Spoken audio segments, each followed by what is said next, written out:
بص يا جدعان، هو اللي انا بقوله ده مش كوميكس، بس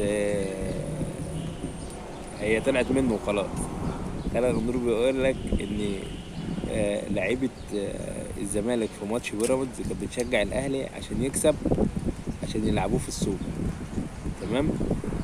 و ان لعيبه الزمالك في المطوشه من ماتش واحد، يعني البطوله من ماتش واحد، بيبقوا مركزين قوي.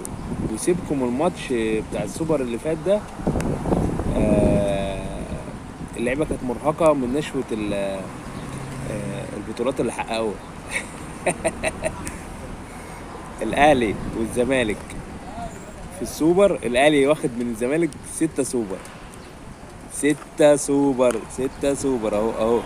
6 سوبر والزمالك واخد 2. بس الزمالك بيبقى مركز في البطولات اللي هي من ماتش واحد. وطبعا انتوا عارفين نهائي افريقيا.